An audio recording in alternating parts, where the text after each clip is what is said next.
What's going on in Nevada? We're going to answer that question in the second part of the show when we interview our attorney who heads up our new office there in Reno, Nevada. You're going to find it very, very eye-opening, and yet we at Pacific Justice Institute are dealing with those issues head on. But the first part of the show, I want to talk about the deep state, and specifically how it affects our freedoms, our liberties, our religious freedom. And to talk about this subject, we have with us on the show here a friend of mine, someone I highly respect, who's been on Fox a number of times and the Neil Cavuto show a number of times, a gentleman that I really respect, Craig Huey. Craig, thank you for being on the show. Thanks, Brett. It's great to be here. Now, Craig, you've written a book called The Deep State, 15 Surprising Dangers You Should Know. I want to talk specifically about how the deep state is impacting Christianity. Yes. Because it's definitely doing that in a real meticulous way. One of the ways is the fact that it's promoted internationally by the United States Department, these ideological agenda. How's it being promoted internationally? Okay, that's a great question because, you see, what is the deep state? People have heard about it, but do they really know what it is? And that's one of the reasons I wrote the book. You see, the deep state is about government bureaucrats. And it can be on the local level, the state level, and the national level. And these bureaucrats oftentimes are good public servants. They have a heart to serve the people. But many of these bureaucrats are people who basically are in it just for the money, just for the job. But something has happened.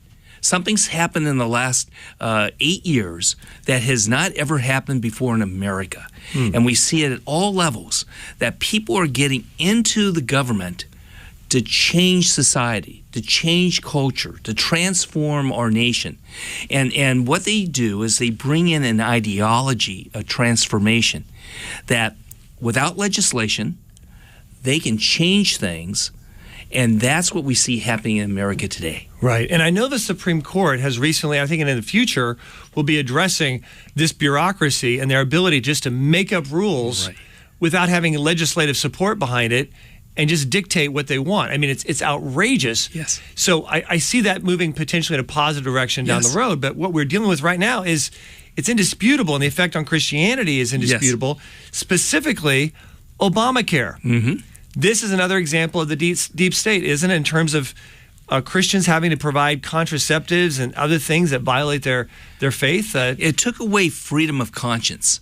And instead of listening to people of faith saying, I don't believe in abortion, I don't believe in this type of counter stuff, instead of that, what they've done is say you have to obey the government. You have to obey our rules. And they took away choice. And the Supreme Court intervened, and they knocked down some of the bad legislation. But see, here's the thing. The Department of Health and Services and other bureaucracies, they're filled with people who want to override the Supreme Court and override the will of the people and try to be able to legislate through the bureaucracy. Yeah, it's very real. It's happening. What about destroying adoption? Your book talks about how effectively the deep state is attacking Christianity and its role in the adoption process, private ministries. How can this be, and how's it happening? It's really a terrible thing because many adoption agencies are faith-based. They're born-again Christians, they're evangelical Christians, they're conservative Catholics, and they believe in the sanctity of life. And they formed an adoption agency to try to find parents that reflect their religious point of view. And what the government has done on the state and national level is come in and said, you cannot discriminate on who you're going to have adopt a child. And in other words, we don't care that you're a Christian adoption agency and you're looking for parents that reflect a biblical worldview. You're going to have to be able to give that child up to anyone who may even be opposed to a biblical worldview. Wow. I mean, for them, they're a Christian agency, Christian adoption agency, and they're being told, you can exist, but you just can't act out what you say. You can't actually be Christian. You have to give this kid over to some family or couple that you know is not practicing a biblical worldview. The relationship is one that the Bible completely doesn't agree with. they have to compromise that in order to exist, and the deep state is doing that. That is very real. We've already seen it take place in a number of places, Philadelphia and other places. But what about social media? I mean, we've seen talk, Craig, about social media being biased, discriminatory, but what role does the deep state play in this incredible discrimination that we've seen at Pacific Justice Institute, trying to isolate organizations, ministries, pastors, Christians from having that same equal opportunity to get out their voice? This is very concerning. Yeah. So one of the things I write about in the book is the deep state is more than just the government bureaucrats themselves. It's the supporters of certain ideological points of view. And what we have found with Facebook and YouTube and Google is a discrimination. Twitter, we see discrimination about people of faith, about people with opposing points of view that are more conservative, free market oriented. They discriminate against it. Pacific Justice Institute, which does incredible work in protecting the rights of people, they've been discriminated against. My electionforum.org, which has a Christian worldview on news and political opinion, we have been marginalized and discriminated against. We've been told we can't advertise. So what we have found is a massive attack by these entities, and that's something that when people are looking at the news, they don't realize the discrimination that takes place. Brad, if you went right now, and there's an effort among the bureaucrats to do away with the tax exemption of churches and Christian organizations. Right, and it's growing. I've seen politicians, people running for office openly on television saying, we need to get rid of 501c3 status for churches. We need to punish them because of their biblical worldview beliefs regarding sexuality and marriage and things like that. And they're running on this, and a number of politicians, I mean, they're all coming out for this stuff. That's right. On a very alarming basis. National politicians, local politicians, they're all talking about this, getting more tax revenue, but mainly punishing Christian-oriented organizations. Right. And here's the thing, Brad, this is really key. One of the candidates for president said that they wanted the government to evaluate if these faith-based groups were discriminating and violating federal law. Can you imagine the government taking a look at our beliefs and trying to determine if we're violating certain laws? That's interpretation from a non-biblical worldview that will be devastating to Christian groups. Oh, yeah, tremendously. Right. Then we also have businesses, Christian businesses being impacted because of their faith. It's a terrible thing. People have lost their livelihood. Their businesses have been put out of business from local, state, and national, and from the judges. So we got all these different deep state bureaucrats working that are basically attacking people of faith. Like, what's an example of this? Oh, well, there's a florist that is up in Seattle. And she's, I believe, like 76 years old. She's a wonderful woman, loving woman. And she would sell flowers, and that was her ministry, and she would sell flowers, and that was her testimony of the love of Jesus. And she would sell flowers to anyone. Well, a homosexual couple who were their clients, she loved them with the love of our Lord. But when they asked that she do their wedding, she said, based upon my biblical worldview, my conscience would be violated. I can't do that. You can go down the street and buy flowers. I'll sell you flowers, but I can't do my creative efforts at the wedding because I believe in a biblical worldview of a marriage. And they took her to court. And she keeps losing in court because of these laws. And you know what, Brad?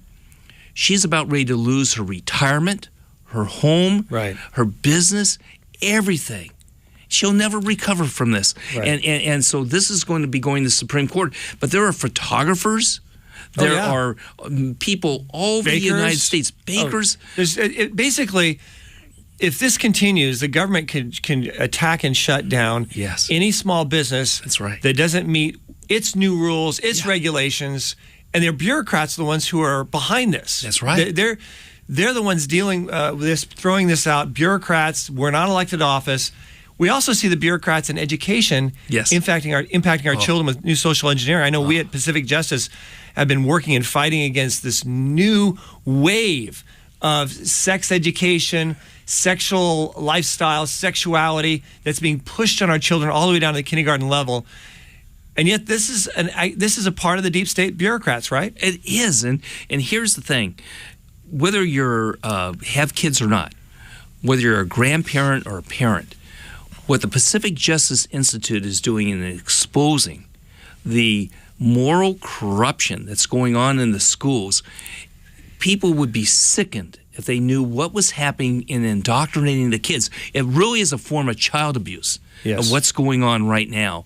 And yet the bureaucrats in the schools are telling the teachers what to do. The parents aren't able to opt out. The parents don't know about it. The kids are being basically indoctrinated with such lies that it's going to create emotional and spiritual havoc on a generation of kids. Yes, and I encourage people out there, if you're watching this show, you want to protect your kids, want to protect your grandkids, we at Pacific Justice Institute have put together an opt-out form that you can download free from our website, pji.org. Click resources at the top of the page, and then click parents, and you'll have this wonderful opt-out form. We have them customized for each of the 50 states, pji.org. It is so important because the attack is so severe. We're running out of time, but I know we're also dealing with the pro-abortion assault on life. We at Pacific Justice have defended pro-life clinics where bureaucrats say, we're not going to let you be here, we're not going to let you exist. And yet, that is a real problem across the country, isn't it? It is. Across the country, we have an assault on people who believe in life. You know, Brad, I was adopted. You know, I praise God for my parents who adopted me, and I'm here today because of that adoption. And we need a society that promotes adoption and not bureaucrats that are trying to promote abortion and death. Yes. And so this is something that people of faith have to take a look at how to change this type of government activity that is really destroying so many lives. And that's one of the things Brad, if I can say, I really love about the PJI, because Pacific Justice Institute will take up court cases, do lawsuits against government abuse, against the deep state bureaucrats that are abusing freedom of speech and abusing rights and abusing Christian faith. And in that case is a good example of why people should donate to PGI, because if I'm right, you're defending them for free, are you not? That's right. Every one of our cases, we have over 40 cases in active litigation right now, Craig. Every single one of them is without charge. Yeah. See, I have people all over the United States contacting me saying, if I were to donate to somebody, who should I donate to? And I tell them, PJI. In fact, Brad, I tell you what, I don't think I've ever done this before, but if anybody would like to donate to Pacific Justice Institute, I'll be glad to give them my $20 book for free if they would give $100 or more, because your organization does such great work, and it's so badly needed right now. Well, I appreciate that. Our attorneys out there in the field appreciate that, and the people we help are appreciating that. So thank you for those kind words. Sure. Well, Craig, I appreciate the work that you're doing once again. Folks, this is the book. It's called The Deep State, 15 Surprising Dangers You Should Know by Craig Huey. Craig, thank you for the work you're doing, and thanks for being on the show. Thank you, Brad.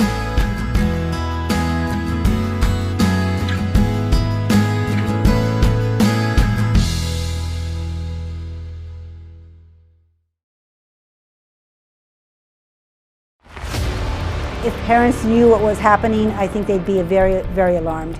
It's not about procreation. They're learning about lifestyles, sexual activities. This stuff is XXX rated. And we say no to that. You're giving girls very high doses of testosterone, and it's going to harm them. California law requires that school districts actually put a positive spin on the HIV crisis. This is about sexual roles together, boys, girls, boys and boys, girls and girls. You can't teach this in an unbiased way. It's a moral topic. A lot of graphic information that is confusing. Tells little boys it's perfectly normal to masturbate with other little boys because everyone does it. Choose their gender. The role playing in the class. That's our children.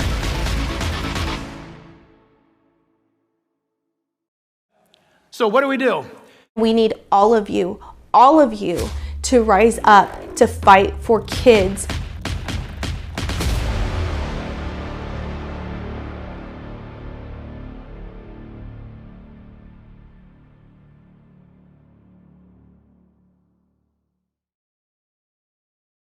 And folks, if you'd like to support the work of the Pacific Justice Institute, just go to our website, pji.org, pji.org. And there you can also sign up to get our Legal Insider newsletter. It comes out once a week. It's very informative. You'll definitely find it to be a valuable asset as you know what's going on and what you need to pray for.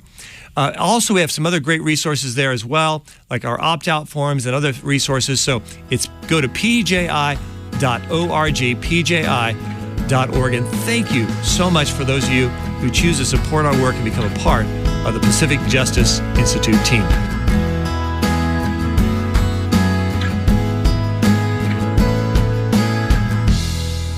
Now, we have with us on the line today the attorney who's heading up the office for the Pacific Justice Institute for the state of Nevada, Emily Mimnaugh. Emily, welcome to the program.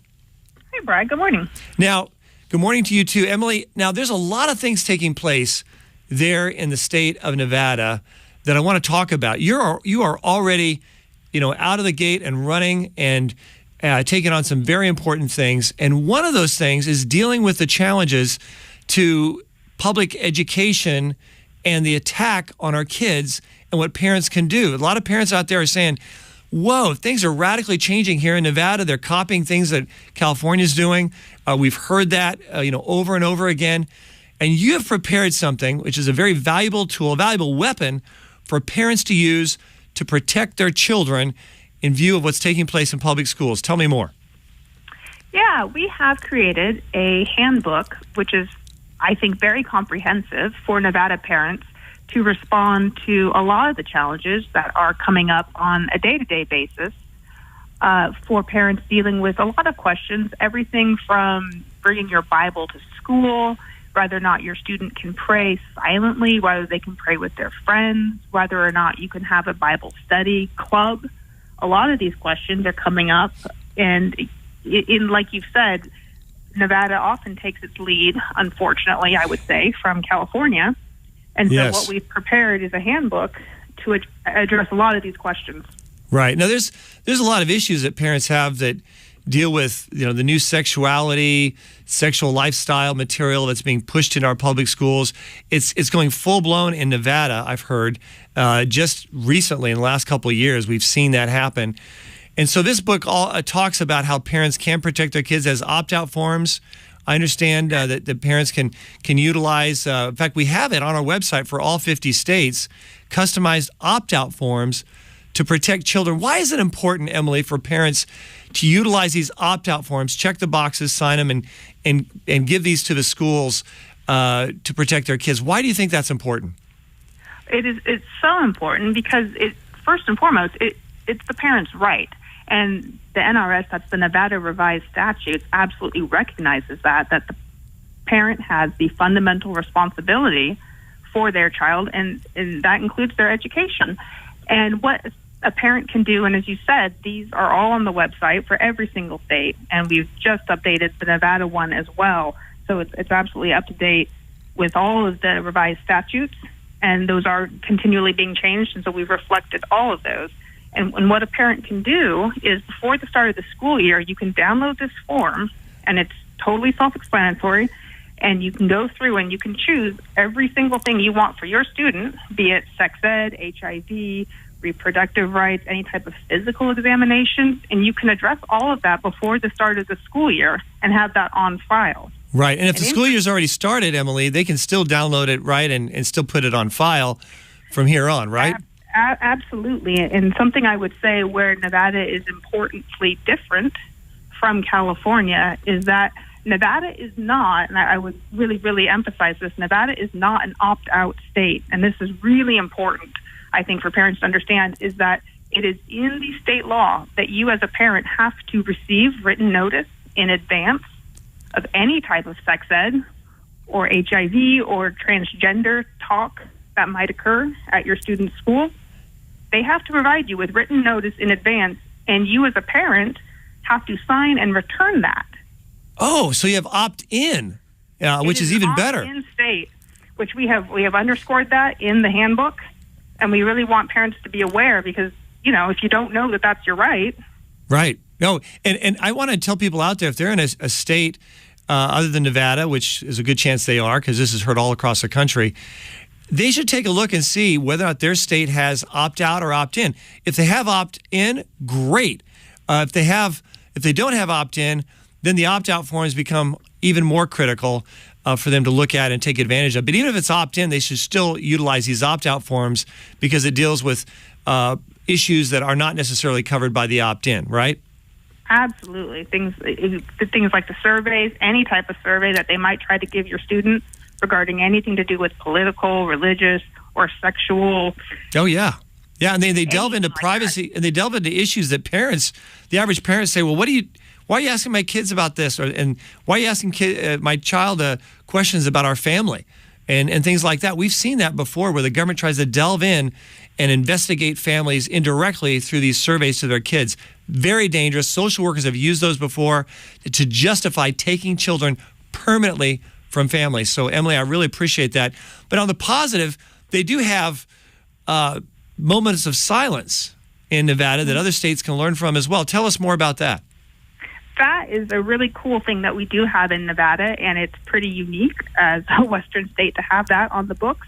And we have a state law here that before every single school day, we have a recognized moment of silence for silent reflection, meditation, or prayer before the start of every public school day. And the inclusion of the word prayer there is pretty controversial and has been challenged in Nevada and also in the 5th, 7th, and 11th circuits, where states have similar laws, and those are all East Coast states. So Nevada's pretty unique in having this law, and I expect that it's going to be challenged soon. It's already been challenged once, which is a pretty fun case I can tell you about. But we do have that, and it is required. Yeah, and I know we at Pacific Justice Institute, we won't hesitate to step in and defend something if we know that it should be constitutional and there's someone trying to strike it down as a violation of the Establishment Clause or something like that. We did that defending In God We Trust on our currency successfully before the Ninth Circuit. We intervened in that case. And in this issue, we'll be more than happy, I'm sure, as needed and as called upon to either intervene or to file a friend of the court brief as necessary, because this is very important. The idea, prayer is not a cuss word. It's not a mandate. Also, the government's not mandating kids pray. It's several different things that kids can do. I think it has a very good chance of standing up, particularly with the Supreme Court that we have now, which is very encouraging. Finally, what about the Blaine amendments? These are these amendments that are attempted to by states to try to strike down the ability for vouchers to take place, or for vouchers to take place so that parents could have their kids go to a private Christian school and not just a private secular school. How is that playing out in Nevada? And do they have these kind of Blaine amendments or mini Blaine amendments that are focused on making it difficult for religious institutions to have the same equal footing? We do have one in Nevada, and these are, for your listeners probably know, but these amendments date back to the 1870s with an attempt to put this into the federal constitution that was narrowly defeated, I should point out, which, it passed the House of Representatives, it had a majority vote in the Senate, and fortunately that did not go into our federal constitution, but as a byproduct, a bunch of states, including Nevada, added amendments to their state constitutions, and we do have that here. And what it does is what it states is it's trying to prevent public funds from going into, quote, sectarian institutions. And here in Nevada, that was used to shut down an orphanage. That's the whole reason it was passed. And now they're using it to challenge these school voucher programs. And so far they have failed. And we do have a successful school voucher program here still that parents can use. But these amendments are being used to attack freedom of choice for parents. And I don't see that stopping anytime soon. Yeah, and in predominantly red states across the country, we see states pass these vouchers where parents have the choice for education. And if you're in a state that doesn't have that, folks, I encourage you to talk to your legislators and find out why doesn't your state have vouchers, particularly in the inner cities, where we need to have more choice, where public schools have grotesquely let down parents and provided unsafe places and academically incompetent education options. We need to allow them to have choice. We need to allow them to have vouchers. So check this out in your state and reference Nevada and what they're doing. It is constitutional. And what's great, Emily, is that you're there in the office of the Pacific Justice Institute that we just opened up there in Reno, Nevada, to go to bat on these and other kinds of issues, empowering the rights of parents and religious freedom. Emily, keep up the great work, and thank you for becoming a part of our team. We really look forward to what lies ahead. Thank you. Thank you so much. So, folks, there you have it. It's our God-given freedoms we're talking about. Now, let's choose to keep them. I'm Brad Dacus, president of Pacific Justice Institute. Have a great weekend.